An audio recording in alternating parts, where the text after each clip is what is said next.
نے لکھا ہے، یہ پہلے غزل کے پہلے شعر کو کہتے ہیں۔ تو دوستو یہ جو پہلا مصرع ہے، تو ابھی رہ گزر میں ہے قید مقام سے گزر،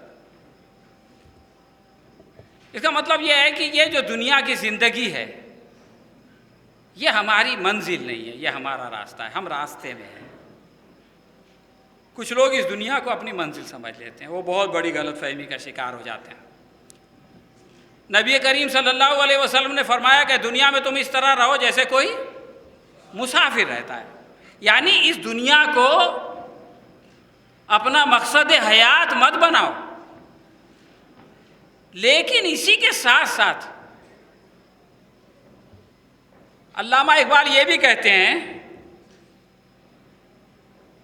حکم سفر دیا تھا کیوں، باغ بہشت سے مجھے حکم سفر دیا تھا کیوں، کار جہاں دراز ہے اب میرا انتظار کر۔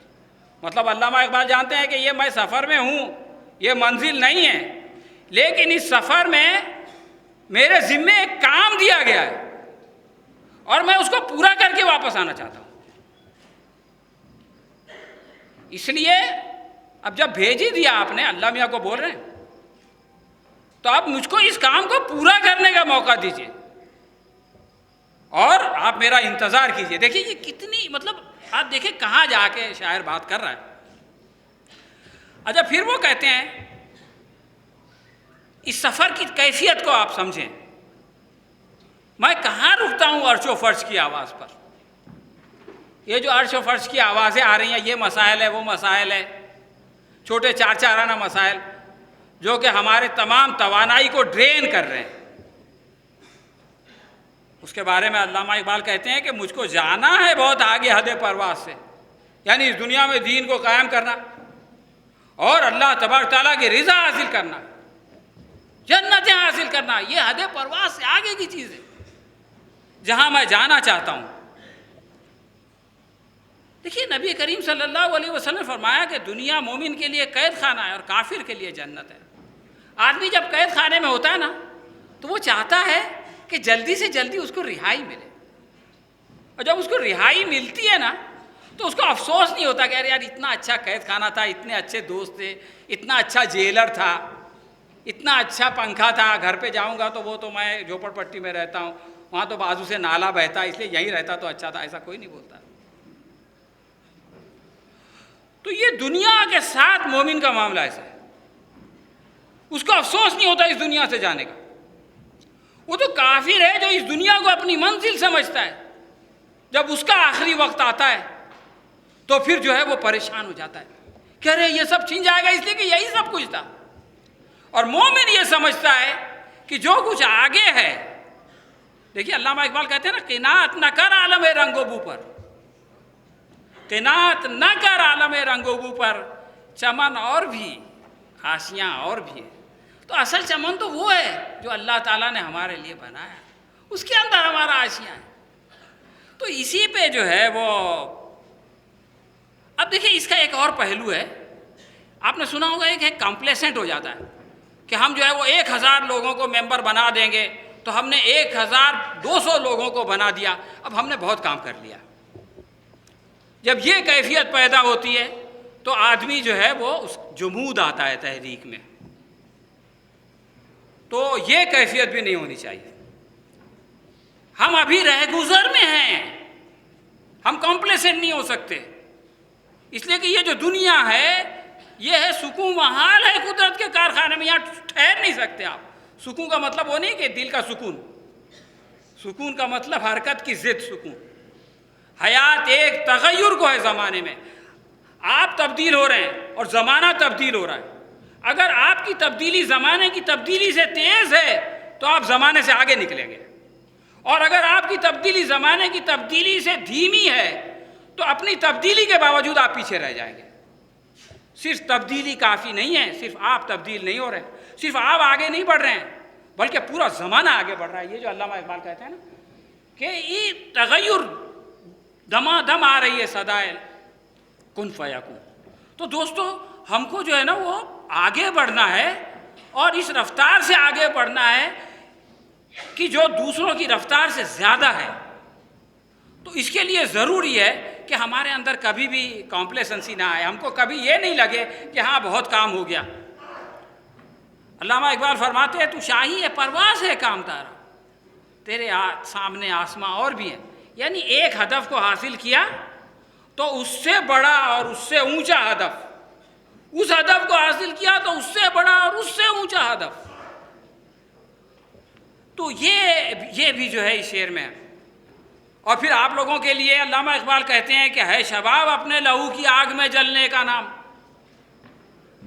ہم جیسے بوڑھے لوگوں کے لیے نہیں ہے یہ شعر، بلکہ آپ لوگوں کے لیے ہے کہ آپ کا شباب جو ہے وہ لہو کی آگ میں جلنے کا نام ہے، یعنی خون کے اندر جو ہے وہ شعلے دوڑ رہے ہیں۔ سخت کوشی سے ہے تلخ زندگانی انگبی، دیکھیے یہ بہت اہم شعر ہے دوستو، مصرع ہے کہ یہ جو زندگی میں جو مٹھاس ہے، جو شہد ہے نا، وہ سخت کوشی سے۔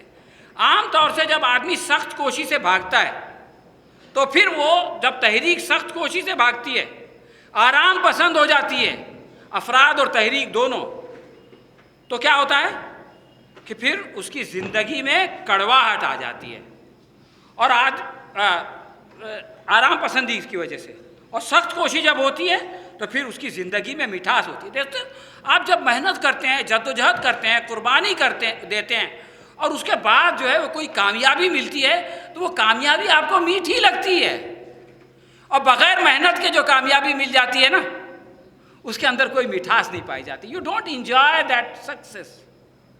کسی سکسیس کو انجوائے کرنے کے لیے ضروری ہے کہ اس کے لیے آدمی اپنا وقت، اپنی توانائی، اپنی جان کھپائے، تو وہ جان کا کھپانا جو ہے وہ اس کو سیٹسفیکشن دیتا ہے۔ تو یہ بات ہے کہ یہ جو تلخ زندگانی ہے، اس کے اندر جو مٹھاس ہے وہ سخت کوشی کی وجہ سے آتی ہے۔ فرمایا یہ تو ہے وہی لیکن اس کے لیے یہ ضروری ہے، اگر آپ کو یہ سمجھایا جائے کہ سب کچھ بہت اچھا ہے، کوئی پرابلم نہیں ہے، کون ہم کو روک رہا ہے، ہمارا تو کام بڑھتا جا رہا ہے بالکل سب کچھ ویری نائس، تب تو دوستو سخت کوشی نہیں پیدا ہوگی، تب تو آپ کمپلیسنٹ ہوں گے۔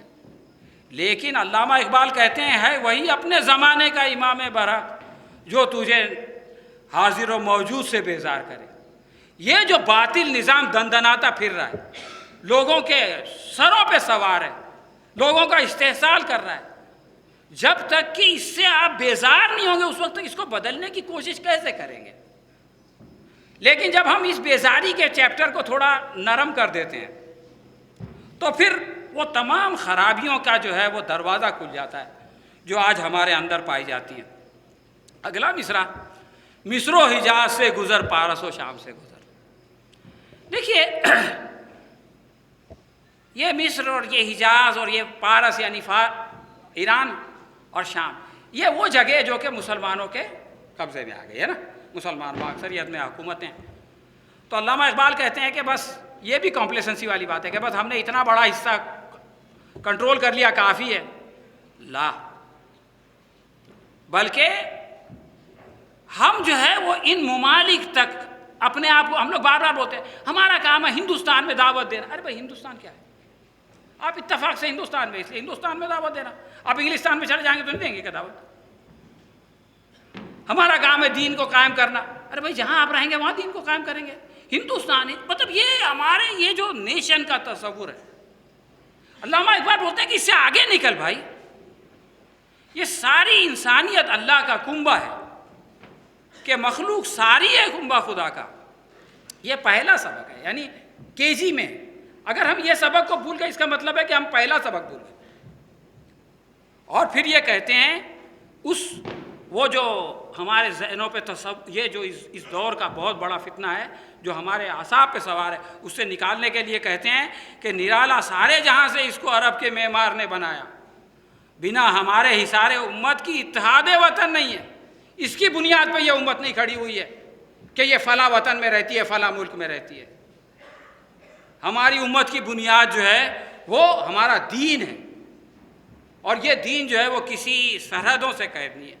آپ یہ دیکھیے کہ ہندوستان میں اور یہ جو ساؤتھ ایسٹ ایشیا، اس کے اندر اسلام آیا، یہاں کے لوگ عربی نہیں بولتے تھے، ایران میں آیا وہاں کے لوگ عربی نہیں بولتے تھے، اوپر یورپ میں چلا گیا، قرطبہ اسپین میں چلا گیا، وہاں کے لوگ عربی نہیں بولتے تھے۔ تو اور پھر مشرق بعید میں چلا گیا، چین میں چلا گیا، ملیشیا میں چلا گیا، انڈونیشیا میں چلا گیا۔ اور دوستوں میں آپ کو بتاؤں کہ اب یہ دین جو ہے وہ یورپ اور امریکہ کو فتح کر رہا ہے۔ آج جو اسلام کے خلاف اسلام و فوبیا ہے نا، اگر یہ اسلام ان کے لیے کوئی چیلنج نہیں بنتا تو کلیش آف سویلائزیشن کی بات نہیں ہوتی۔ اگر یہ اسلام جو ہے وہاں پر جا کر کے ان کے آگے ساشٹانگ نمسکار کر لیتا تو دوستو اسلام و فوبیا نام کی کوئی چیز نہیں ہوتی۔ میں گیا ہوں، مجھ کو موقع ملا، میں نے وہاں جا کے دیکھا کہ ایک طرف جو ہے ایک قوم ہے جو کہ اپنے لباس سے باہر ہو رہی ہے۔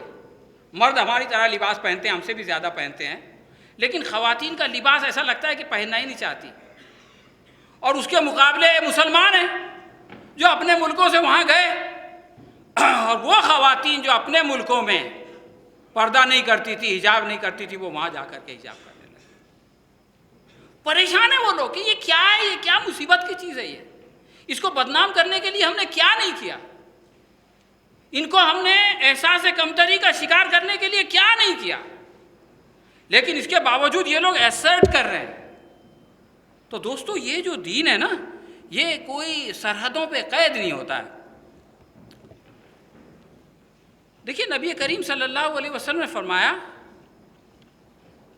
یہ فتح مکہ کے وقت کی بات ہے، کہ شکر ہے اس خدا کا جس نے تم سے جاہلیت کا عیب اور غرور دور فرمایا۔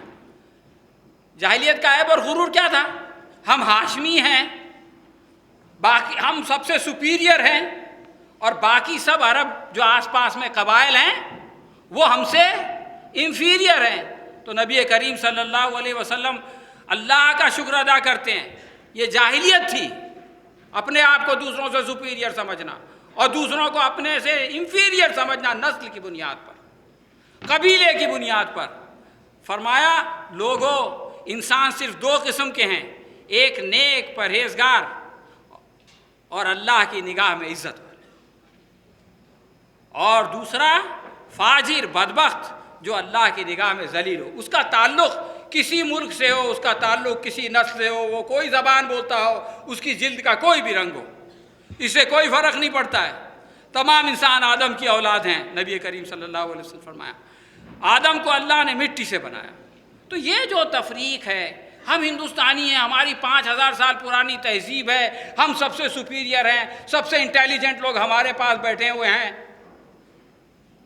ارے بھائی ہوں گے، معلوم ہے، ویسے تو اس کا ایک الگ موضوع ہے کہ کون کتنا انٹیلیجنٹ ہے، لیکن یہ کہ اس کی بنیاد پر کوئی سپیریارٹی اور انفیریٹی اس بنیاد پہ ہوگا، آپ نیک ہیں کہ نہیں، پرہیزگار ہے کہ نہیں، عزت تو آپ کی اللہ میاں کے یہاں عزت ہے۔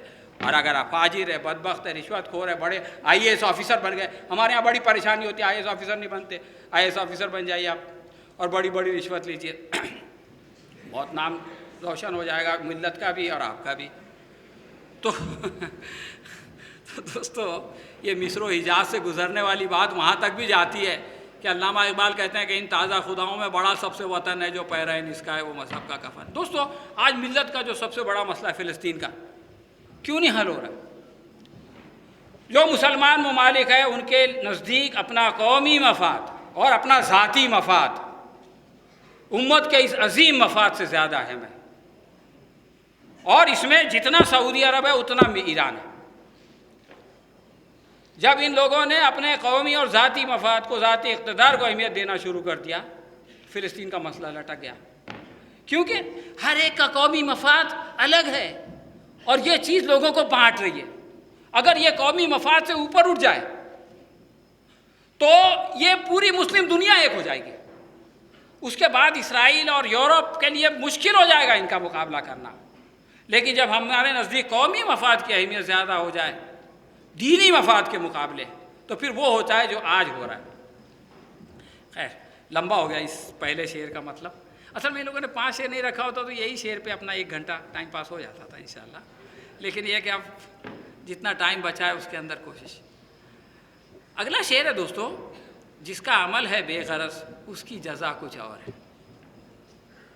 جس کا عمل ہے بے غرض اس کی جزا کچھ اور ہے، حور و خیام سے گزر بادہ و جام سے گزر. اس شعر میں، پچھلے والے شعر میں ہم نے پہلے مصرے کا مطلب سمجھا اور پھر دوسرے مصرے کا مطلب سمجھا. اس میں ہم لوگ اپنا آرڈر ریورس کر دیتے ہیں، کیونکہ وہ دوسرا مصرع اگر نہیں سمجھ میں آئے گا نا تو پہلا مصرے کا مطلب کبھی نہیں سمجھ میں آ سکتا. دیکھو، خیام سے گزر بادہ و جام سے گزر. حور کا خیال آتا ہے ہم کو، جو ہے کا خیال آتا ہے. اور عمر خیام کی تصویر جب بھی دیکھو تو اس کے ہاتھ میں ایک جام وام دکھائی دیتا ہے. تو جب ہم حور کا خیال کرتے ہیں اور یہ آگے پڑھتے ہیں کہ بھائی اس سے گزر جا اور اس کی جزا کچھ اور ہے، جو پہلا والا مصرع پڑھتے ہیں، جس کا عمل ہے بے غرض اس کی جزا کچھ اور ہے، تو ہم کو اچانک وہ رابعہ بصریہ کا رحمۃ اللہ علیہ ایک واقعہ یاد آ جاتا ہے. پتہ نہیں کتنا سچ ہے کتنا غلط ہے، کہ وہ ایک دن جا رہی تھی، ان کے ہاتھ میں جو ہے وہ آگ تھی اور ان کے ہاتھ میں پانی تھا.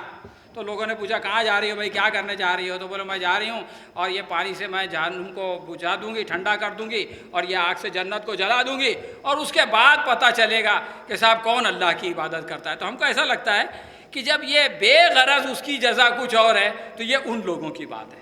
مطلب یہ چیزیں جو ہمارے ذہنوں میں ہوتی ہیں وہ ہم کو جو ہے وہ شعر فہمی کی طرف لے جاتی ہے نا. لیکن علامہ اقبال کا ایک اور شعر میں آپ لوگوں کے سامنے رکھنا چاہتا ہوں. وہ یہ کہتے ہیں کہ یہ حوریان فرنگی دل و نظر کا حجاب. اب فرنگی حوریان کیا جنت میں؟ حوریان فرنگی کدھر ہے؟ حوریان فرنگی اس دنیا میں ہے. تو علامہ اقبال کا معاملہ ہماری طرح نہیں تھا کہ حور کے ساتھ سیدھا جو ہے ان کا کنیکشن جنت سے ہو جائے. وہ یہ دنیا کی بھی خوبصورت عورتوں کے لیے وہ، اور ہم لوگ بھی کبھی کبھی، آپ لوگ تو بیچارے اچھے لوگ ہیں، نیک لوگ ہیں، ورنہ لوگ تعریف توصیف میں ہمیشہ اضافہ کرتے ہیں. تو اپنی بیوی کو حور بولے نہ بولے، محبوبہ کو تو بول ہی دیتے ہیں. اور عشق میں آدمی جھوٹ نہیں بولے تو کیا بولے. بہرحال تو اس غزل کے بارے میں ایک بات آپ کو بتانا بھول گیا. یہ غزل علامہ اقبال کی کتاب میں آپ دیکھیں گے تو آپ کو اس کے نیچے بریکٹ میں یہ لکھا ہوا ملے گا کہ انگلستان میں کہی ہوئی غزل. علامہ اقبال نے یہ لکھنے کی ضرورت کیوں محسوس کی؟ بھئی اگر وہ نہیں لکھتے تو بھی یہ سب باتیں ہو سکتی تھی. ہاں، تاکہ آپ اس کو صحیح کانٹیکسٹ میں دیکھیں کہ یہ جس حور کا میں ذکر کر رہا ہوں وہ بہشت کی نہیں ہے، وہ لندن کی حور ہے. تو فرماتے ہیں کہ یہ حوریان فرنگی دل و نظر کا حجاب. اچھا، جنت کا بھی آگے معاملہ آ گیا. بہشت مغربیاں جلوہ ہائے پا برکاب. تو مطلب یہ جو اس میں حور کا ذکر ہے یہ وہ جنت والی نہ جنت ہے نہ جنت کی حور ہے، بلکہ یہ مغرب کو جو لوگ جنت سمجھتے ہیں اور وہاں جو ہے وہ چلنے پھرنے والی جو خواتین ہیں ان کا ذکر ہے. خیام جو ہے اس کا تعلق عمر خیام سے نہیں ہے. آپ نے سنا ہوگا خیمہ لفظ. خیمہ کس کو بولتے ہیں؟ ٹینٹ کو بولتے ہیں، تمبو. تو خیام کا مطلب ایک تو اس کا پلورل ہو گیا، بہت سارے خیمے، اور ایک وہ جو اس خیمے کو لگانے والا. تو یہاں پہ وہ ہے خیام. تو فرمایا کہ حور و خیام سے گزر. یعنی ایک آدمی سے میں نے پوچھا کوکن کے لوگ کہاں بیٹھے؟ کوکن کے لوگ، ویسے میرا روڈ بھی کوکن میں، لیکن باہر کے لوگ وہاں زیادہ ہے. تو میں ایک بار کوکن کے دورے پہ گیا تو لوگوں نے کہا، میں نے کہا یار وہ ادھر بہت کم لوگ زیادہ باہر جاتے ہیں، افریقہ جاتے ہیں یا دبئی جاتے ہیں، جہاز پہ جاتے ہیں، اسکول میں زیادہ لڑکیاں پڑھتی ہیں. پرابلم کیا ہے؟ بولا پرابلم کیا ہے کہ یہاں کے نوجوان کا دو ہی مقصد ہے. آدھی زندگی پیسہ کماتا ہے تو شادی کرتا ہے، اور اس کے بعد آدھی زندگی کماتا ہے تو گھر بناتا ہے. تو تب تک گھر نہیں بنتا ہے وہ باہر رہتا ہے، اس کے بعد کبھی گھر میں آتا ہے، کبھی گھر میں آنے سے پہلے ہی اصلی گھر میں چلا جاتا ہے۔ تو علامہ اقبال کہہ رہے ہیں کہ یہ جو آپ سمجھ گئے، آدھی زندگی حور اور آدھی زندگی خیام، تو اس سے گزر بابا، اس سے آگے بڑھ۔ یہ دنیا خالی گھر بسانا، ایک اچھی سی بیوی لانا، اس کی سیوا کرنا اور اس کی خوشنودی حاصل کرنے کا نام نہیں ہے۔ اس سے آگے بڑھ۔ باد و جام وہ نہیں مراد ہے، مطلب کھانا پینا ہے اچھا۔ تو یہ فرمایا نا کہ یہ مال و دولت دنیا، یہ رشتہ و پیوند، بتان وہم و گمان، ان کی حیثیت جو ہے وہ وہم و گمان کے بت، یعنی ایک تو بت اور وہ بھی وہم و گمان کے بت۔ بت کی کوئی اہمیت نہیں ہے اور وہم و گمان کے بت کی کیا اہمیت ہے؟ جس چیز کی اہمیت ہے وہ ہے لا الہ الا اللہ۔ تو دوستو یہ دوسرا مصرع اب آپ نے سمجھا۔ اب آپ حور و خیام، مطلب جو قناعت پسند زندگی ہے نا، علامہ اقبال جس کی طرف اشارہ کر رہے ہیں، فرمایا کہ گزر اوقات کر لیتا ہے یہ کوہ بیاباں میں، کہ شاہی کے لیے ذلت ہے کار آشیاں بندی۔ دیکھیے کس طرح سے علامہ اقبال جو ہے وہ قناعت پسند زندگی کی طرف بلا رہے ہیں۔ پرندوں کی دنیا کا درویش ہوں میں، کہ شاہی بناتا نہیں آشیاں۔ یہ تمام چیزیں حور و خیام سے گزرنے والی ہیں، یہ تمام چیزیں باد و جام سے گزرنے والی ہیں۔ تو اب یہ پہلا مصرع ہے کہ جس کا عمل ہے بے غرض اس کی جزا کچھ اور ہے۔ تو جو ان معمولی اغراض سے اٹھ کے زندگی گزارتا ہے، یعنی یہ جو چارچارانہ کام ہے، اس سے اونچے مقاصد جس کے پاس ہوتے ہیں، اس کی جزا کچھ اور ہے۔ اس کی جزا کیا ہے؟ فرمایا دو عالم سے کرتی ہے بیگانہ دل کو عجب چیز ہے لذت آشنائی۔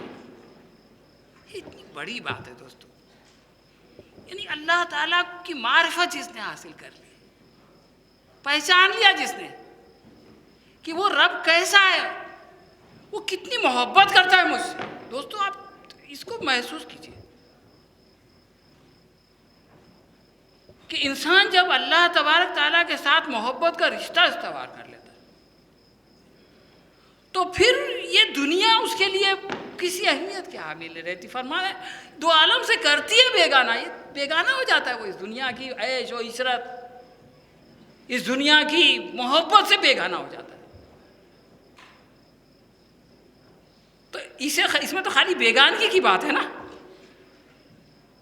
یعنی یہ نہیں چاہیے تو چاہیے کیا؟ فرمایا شہادت ہے مطلوب و مقصود مومن۔ یہ مال و غنیمت اور کشور کشائی تو ایسے ہی حاصل ہوتی ہے، اللہ تعالیٰ دے دیتا ہے کہ لو بھائی لو، یعنی بونس جس کو بولتے ہیں نا، ایک تو ہے آپ کی سیلری، آپ جو کام کرتے ہو اس کی آپ کو سیلری ملتی ہے، اور دوسرے کچھ بونس بھی مل جاتا ہے، بہت اچھا کام کیا تو لو دیوالی کے ٹائم میں بونس، آج کل دیوالی کا چل رہا ہے نا۔ تو یہ جو مال غنیمت اور کشور کشائی ہے یہ تو بونس ہے بھائی صاحب، اصل چیز تو ہے شہادت ہے مطلوب و مقصد، یعنی اللہ تبارک تعالیٰ کی گواہی دینا، اور ایسے گواہی دینا کہ اس کے لیے اپنا دل جان سب لٹا دینا، کھپا دینا، اپنی جان کا نذرانہ پیش کر کے اس کے پاس پہنچ جانا۔ تو یہ ہے اس کی جزا، اس میں اس کو مزہ ہے، یعنی وہ سب کچھ لٹا کے مزہ لیتا ہے۔ دیکھیے دنیا دار جو ہے وہ دنیا کو حاصل کر کے مزہ لیتا ہے، اس کی وہ جزا ہے، اور دیندار سب کچھ اللہ کی راہ میں لٹا کے اس کا مزہ لیتا ہے۔ اسی لیے علامہ اقبال دیکھیے اس سے جو پوزیشن آپ کی آتی ہے، یہ جو شعر ہے نا ہم لوگ اکثر تقریروں میں پڑھ لیتے ہیں بغیر سمجھے، خودی کو کر بلند اتنا کہ ہر تقدیر سے پہلے خدا بندے سے پوچھے۔ ہم لوگ اللہ کی رضا چاہتے ہیں لیکن اللہ میاں پوچھنے کے بعد اچھا بتا تو بتا تو کیا، بھائی کتنی بڑی بات ہے دوستو، اور یہ ایسی بات نہیں ہے کوئی یوٹوپین بات،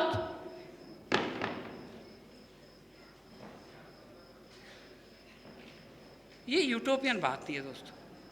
یقیناً کچھ لوگ ایسے ہوں گے اللہ تبارک تعالیٰ کے پسندیدہ بندے، اللہ تعالیٰ سے محبت کرنے والے ہیں جن سے اللہ محبت کرے گا. اللہ تعالیٰ ان سے پوچھے گا کہ اب تم بتاؤ تم کیا چاہتے ہو. اللہ تعالیٰ پوچھے گا نا کہ بھئی کچھ اور چاہیے؟ سب جنت کی نعمتیں دے کے پوچھے گا کہ نہیں پوچھے گا اپنے بندوں سے؟ بندے کہیں گے کہ مل گیا، سب مل گیا، اور کیا چاہیے؟ تو اللہ تعالیٰ کہے گا کہ نہیں، ایک چیز اور اس کے بعد سب ہچ ہو جائے گا. تو دوستو یہ ہے وہ بات. اگلا شعر ہے، گرچہ ہے دل کشا بہت حسن فرنگ کی بہار، طائر ایک بلند بال دانا و بام سے گزر. گرچہ ہے دل کشا بہت حسن فرنگ کی بہار. یہ جو حسن فرنگ ہے، علامہ اقبال لندن میں بیٹھ کے یہ غزل کہہ رہے ہیں، پھر بعد ایک بار یاد دلا دوں آپ کو.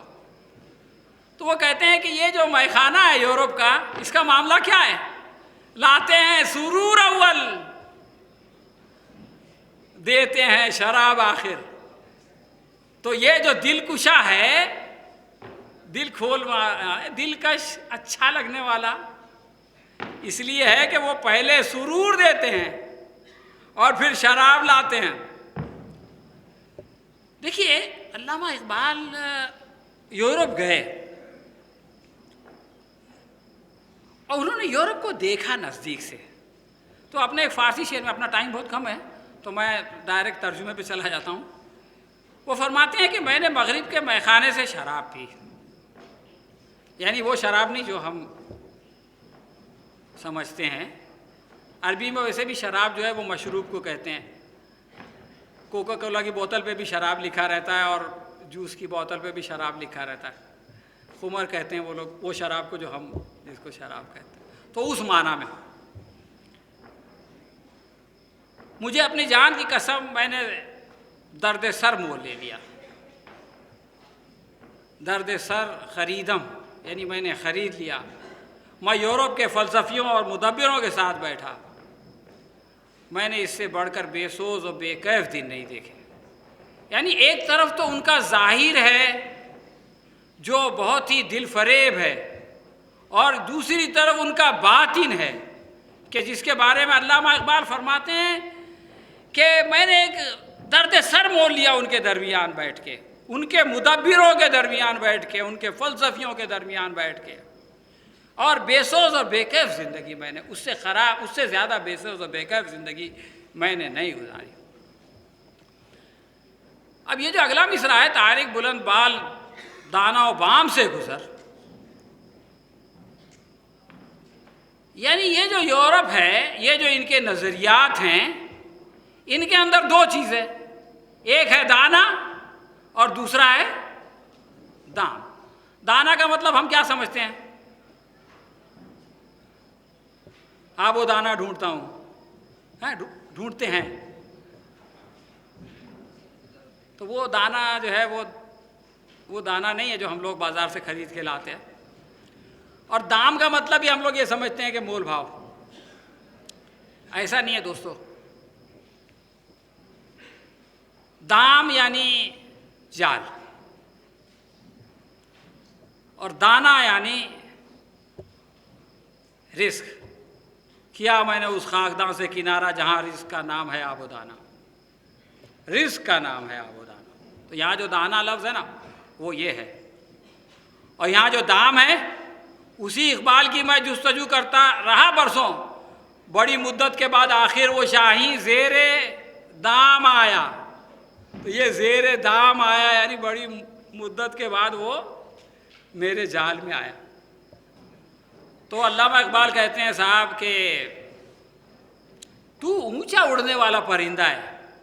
تو یہ جو دانا ڈالتے ہیں اور پھر جال میں تم کو جکڑ لیتے ہیں، اس سے تم کو آگے نکلنا ہے. فرمایا عصر حاضر ملک الموت ہے تیرا جسم. یہ جو عصر حاضر ہے جس میں ہم لوگ زندہ ہیں، ابھی ختم نہیں ہوا. قبض کی روح تیری دے کے تجھے فکر معاش، یہ تجھ کو فکر معاش دے کے تیری روح نکال لیتا ہے. یہ ہے آج کا دور. تو علامہ اقبال کہتے ہیں کہ اس دانا و دام سے تو گزر کے آگے بڑھ جا. اس جال میں تو اپنے آپ کو گرفتار مت ہونے دے. فارسی میں فرماتے ہیں کہ مسلمان جس کا سرمایہ حیات صرف اللہ کا نام تھا، اب حب دولت اور خوف مرگ کے دام میں اسیر ہے۔ نبی کریم صلی اللہ علیہ وسلم نے فرمایا نا، وہ حدیث بہت مشہور، ہم لوگ ہر پروگرام میں آ جاتی ہے، کل تک پرسوں تک تو آپ کو سننے مل ہی جائے گی کہ سب لوگ آپ کے اوپر ٹوٹ پڑیں گے تو کیوں ہوگا، تو وہن والی بات، وہی بات علامہ اقبال نے جو ہے فتنہ و حب مال و ترس مرگ اس میں کہی ہے کہ مال کی محبت اور موت کا ڈر، یہ ہے وہن، اور اسی نے جو ہے وہ سارا فساد کیا ہوا ہے۔ تو اس سے نکلنا پڑے گا، اس جال سے نکلنا پڑے گا اگر ہم اس دنیا میں کوئی بڑا کام کرنا چاہتے ہیں۔ ایک جگہ اب دیکھیے نکلتا کیسا ہے، علامہ اقبال نے یہ بتایا کہ میں کیسے نکلا، آپ کیسے نکلیں گے، اس کا بھی جواب علامہ اقبال کی شاعری میں فرمایا کہ میں نے عصر حاضر کے علوم کا طلسم توڑا، میں اس کے جال سے دانا کو چن لیا اور جال کو توڑ دیا۔ یعنی علامہ اقبال نے یہ نہیں کہا کہ بھائی یہ مغرب بہت خطرناک ہے، اس کے نزدیک نہیں جانا چاہیے، ایسا نہیں، وہ مغرب میں گئے اور مغرب کا جو طلسم تھا، جو جادو تھا، اس کو انہوں نے، یعنی یہ نظریات کا جادو، وہ اس کا شکار نہیں ہوئے، انہوں نے اس کی الٹی سیدھی توجیہ نہیں پیش کی، بلکہ انہوں نے اس طلسم کو توڑ دیا، اس کے اندر جو دانا تھا، کام کی چیز تھی، وہ نکال لیا، اور باقی جو جال تھا جس میں لوگوں کو پھنسایا جا رہا تھا، اس کو جو ہے وہ توڑ کے پھینک دیا۔ اور کیسے توڑ کے پھینکا کہ خود مغرب کو مخاطب کر کے کہا کہ دیار مغرب کے رہنے والوں، خدا کی بستی دکان نہیں ہے۔ یہ ہے اس دام کو توڑ کے پھینکنا۔ کھرا جسے تم سمجھ رہے ہو وہ اب ذرے کم عیار ہوگا، تمہاری تہذیب اپنے خنجر سے آپ ہی خودکشی کرے گی۔ دیکھیں اس طرح سے جو ہے وہ جال کو توڑا جاتا ہے، جو شاخ نازک پہ بنے، جو آشیانہ بنے گا وہ ناپائیدار ہوگا۔ علامہ اقبال جس وقت یہ شعر کہہ رہے تھے، اس وقت تو یہ مغربی تہذیب آسمان کی طرف جا رہی تھی۔ آج ہم اس کی ٹوٹ پوٹ دیکھ رہے ہیں، آج ہم یہ دیکھ رہے ہیں کہ جو ناپائیدار بنیاد کے اوپر آشیانہ بنایا گیا تھا وہ کس طرح سے بکھر رہا ہے، اس کے جو ہے وہ مناظر آج ہم کو دکھائی دے رہے ہیں، علامہ اقبال کے انتقال کے کتنے سال بعد۔ تو دوستو اس طرح سے جو ہے وہ ہم کو اس دانا و بام سے گزرنا ہے جیسا کہ اقبال گزرے۔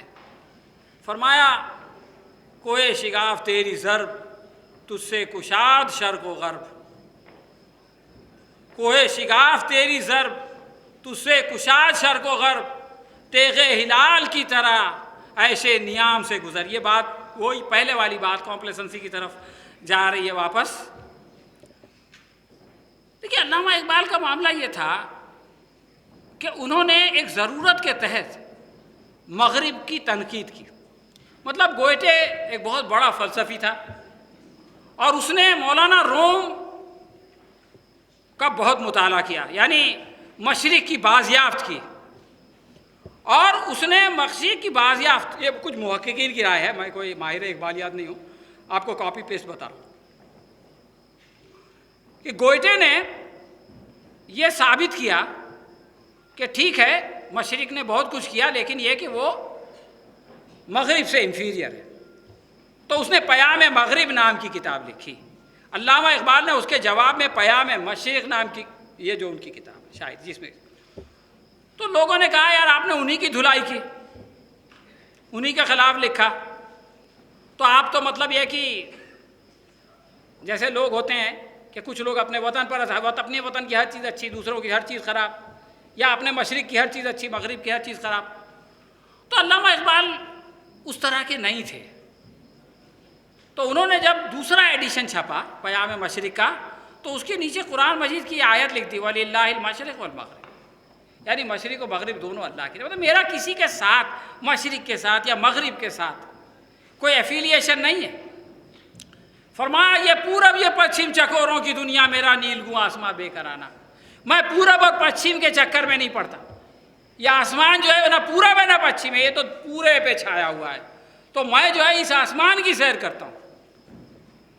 یہ جو دنیا کی جو وہ ہیں تقسیم ہے وہ مجھ پر اثر انداز نہیں ہوتی۔ ایک جگہ فرمایا فارسی میں کہ میں مشرق اور مغرب میں ہر جگہ اجنبی ہوں، میں اپنے دم و وہم ساز دوستوں سے بے نصیب ہوں، اپنا غم اپنے ہی دل سے کہتا ہوں، میں کسی معصومیت سے اپنی اجنبیت کو فریب دے رہا ہوں۔ مطلب یہ کہ انہوں نے مشرق کی کوئی تعصبانہ عصبیت والی حمایت نہیں کی۔ تو علامہ اقبال یہ کہتے ہیں کہ کوئی شگاف تیری ضرب تجھ سے کشاد سر، یعنی جو آپ کی ضرب ہے یہ مشرق کو بھی، تو مشرق کے پہاڑوں کو بھی چیر کر کے جو ہے وہ راستہ بنائے گی، اور مغرب کے پہاڑوں کو بھی۔ اس کا جو ہے وہ مشرق تک محدود نہیں رہے گا معاملہ، نہ مغرب تک محدود رہے گا۔ کوئی سے یہ نہیں کہہ سکتا کہ بھئی آپ مشرق کو نہیں تسخیر کر سکتے یا مغرب کی تسخیر نہیں کر سکتے۔ تو یہ کو شگاف جو ہے وہ، یہ تیری ضرب جو ہے وہ دونوں میں شگاف پیدا کرے گی۔ فرمایا تیغ ہلال کی طرح ایسے نیام سے گزر۔ تیغ ہلال جو ہے وہ نیام میں نہیں رہتی، نیام کا عیش اس کو نصیب نہیں رہتا، وہ ہمیشہ باہر رہتی ہے۔ تو تجھ کو بھی جو ہے وہ تیغ ہلال کی طرح نیام سے باہر، دیکھیں نیام جو ہے نا وہ ایک طرح کا ڈیفینسو، مطلب اس کی حفاظت، جو تلوار سے آپ اپنی حفاظت کرنے والے ہیں اس تلوار کی حفاظت کرتے ہیں۔ تو مومن کا معاملہ یہ ہے کہ اس کو اس کی پڑی نہیں رہتی، وہ تو کھلی رہتی ہے ہمیشہ باہر۔ فرمایا قلندرانہ ادائیں سکندرانہ جلال، یہ امتیں ہیں جہاں میں برہنہ شمشیر ہے، یعنی یہ اپنی امت مسلمہ کے بارے میں، اس کی ادائیں قلندرانہ ہیں اور اس کا جلال سکندرانہ ہے۔ دیکھیں یہ ہے توازن، نہ تو صرف سکندرانہ جلال اور نہ صرف قلندرانہ ادائیں، بلکہ ان دونوں کے درمیان ایک توازن ہے۔ اور یہ امتیں جن کے اندر یہ توازن قائم ہوتا ہے وہ جو ہے وہ دنیا میں برہنہ شمشیریں ہوتی ہیں، وہ تمام جو گمراہیاں ہوتی ہیں، آپ نے صبح نظم پڑھا، ظلمت کے جو اندھیرے ہوتے ہیں اس کو مٹا دیتی ہیں، گمراہیوں کو کاٹ کے الگ الگ ریزہ ریزہ کر دیتی ہے یہ ایسی امتیں۔ خودی سے مرد خود آگاہ کا جمال و جلال، کہ یہ کتاب ہے باقی تمام تفسیریں۔ اور پھر یہ بھی فرمایا کہ اٹھ کے اب بزم جہاں کا اور یہ انداز ہے، یعنی اب وقت آ گیا ہے امت کے اٹھنے کا۔ مشرق و مغرب میں تیرے دور کا آغاز ہے، اور یہ مشرق و مغرب میں دور کا آغاز ہے، صرف مشرق میں نہیں اور صرف مغرب میں نہیں، بلکہ جو ہے وہ دونوں جگہ امت مسلمہ کے عروج کا آغاز ہے۔ آخری شعر میں آ گئے ہم لوگ، تیرا امام بے حضور تیری نماز بے سرور، ایسی نماز سے گزر ایسے امام سے گزر۔ امامت کے بارے میں علامہ اقبال کی ایک فل فلیج نظم ہے، ایسے شروع ہوتی ہے، تو نے پوچھی ہے امامت کی حقیقت مجھ سے، حق تجھے میری طرح صاحب اسرار کرے، شاید میں بھول رہا ہوں۔ تو دوستو یہ امام بے حضور کیسے ہو جاتا ہے؟ امام ایسا ہونا چاہیے کہ جس کے سامنے، دیکھیں امام آپ کے سامنے ہے، امام آپ کے آگے ہے نا، اور امام کے آگے کون ہے؟ آپ ایسے نماز پڑھو جیسے کہ خدا کو دیکھ رہے، یا ایسے نماز پڑھو کہ خدا آپ کو دیکھ رہا۔ دونوں صورتوں میں خدا آپ کے سامنے ہے۔ تو اگر مقتدی کے سامنے نہیں، حالانکہ مقتدی سے بھی یہ مطلوب ہے، کم سے کم امام کے سامنے تو ہونا چاہیے، لیکن ہمارا حال یہ ہے کہ ہمارے امام بے حضور ہو گئے، اور چونکہ امام بے حضور ہو گئے تو نمازیں بے سرور ہو گئی، نمازوں کا سرور جاتا ہے۔ یہ ہے ہماری حالت۔ کیوں ہوا؟ فرماتے ہیں اس کی وجہ، واعظ قوم کی وہ پختہ خیالی نہ رہی، برق طبعی نہ رہی، شعلہ مقالی نہ رہی۔ کیوں ہوا یہ سب؟ رہ گئی رسم ازاں روح بلالی نہ رہی، فلسفہ رہ گیا تلقین غزالی نہ رہی۔ دوستو یہ بہت ہی خطرناک صورتحال ہے۔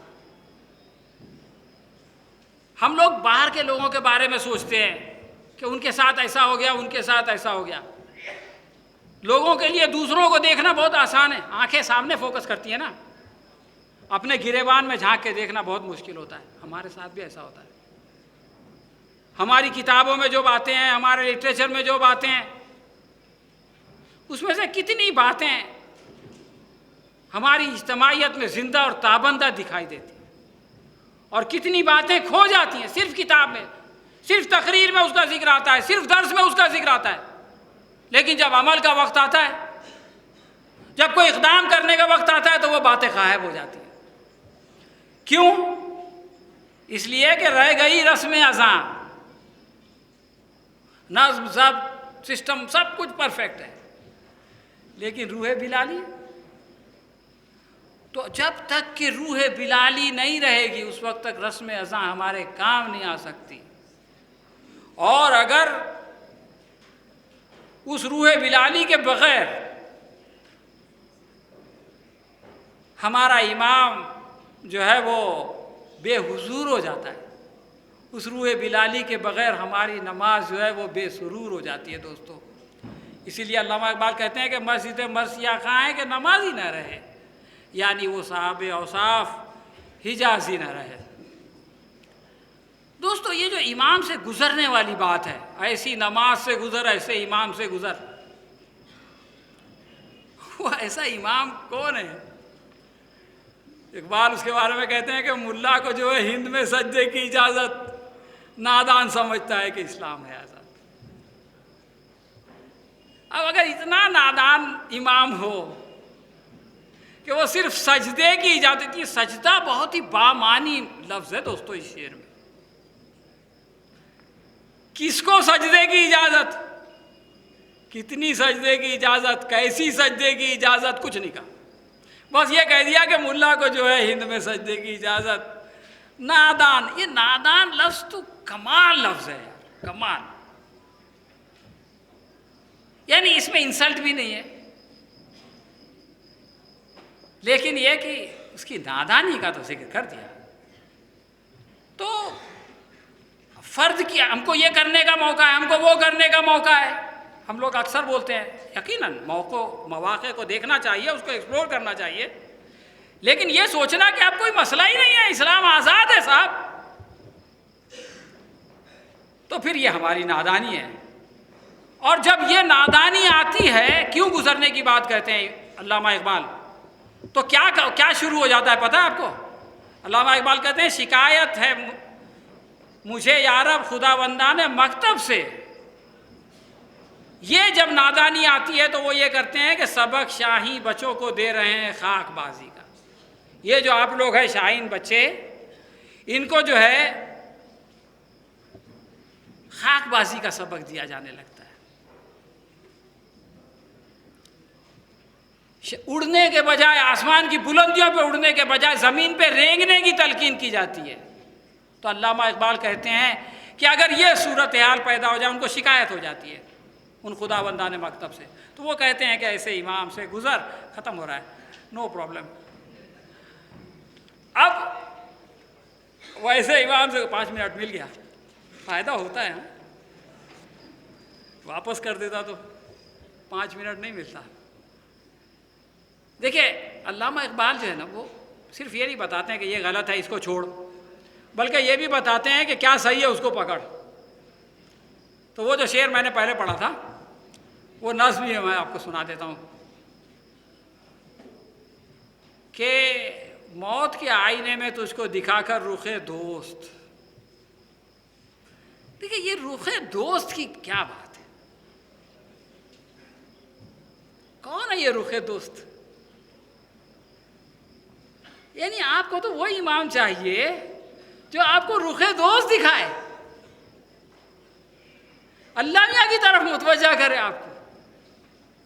اور کس آئینے میں دکھائے؟ موت کے آئینے میں دکھائے، کیونکہ موت کے بغیر تو اللہ میاں سے ملاقات نہیں ہے نا، اس سے پہلے دیکھ سکتا ہے اللہ میاں کی۔ حضرت موسیٰ علیہ السلام کا واقعہ ہم کو معلوم۔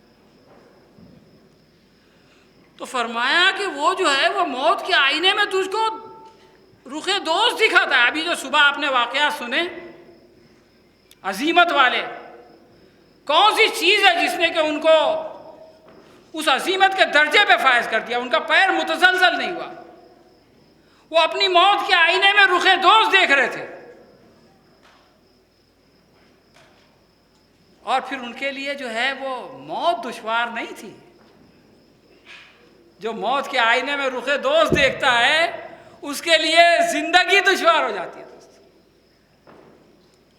فرمایا کہ دے کے احساس زیاں تیرا لہو گرما دے، فخر کی سان چڑھا کر تجھے تلوار کرے۔ ہم نے کیا گنوا دیا؟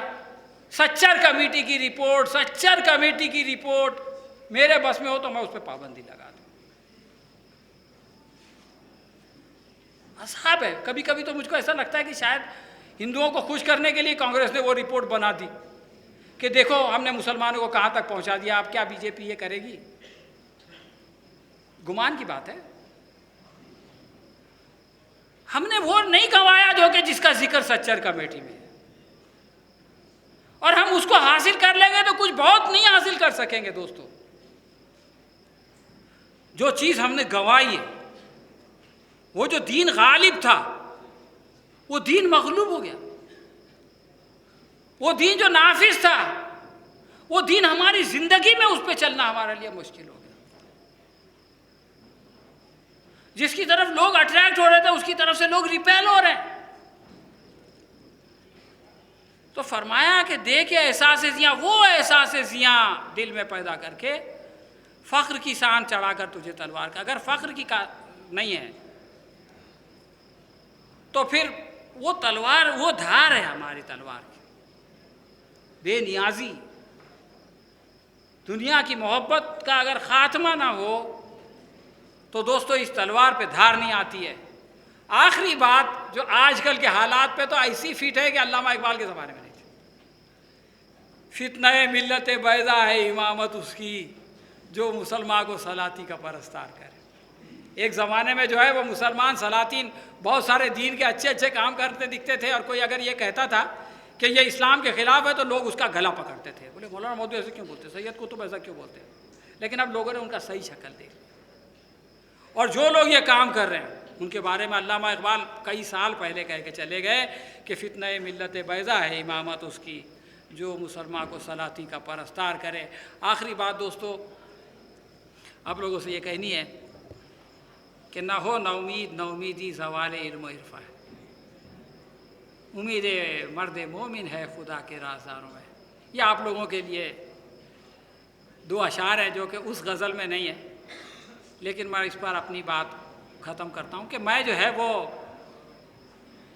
نا امیدی کا قائل نہیں ہوتا، میں نا امید نہیں ہوتا، اس لیے کہ امید جو ہے وہ مرد مومن ہے، چونکہ مرد مومن خدا کا رازداں ہے، اس لیے اس کی امید کا چراغ ہمیشہ جلتا رہتا ہے، وہ کبھی مایوسی کا شکار نہیں ہوتا۔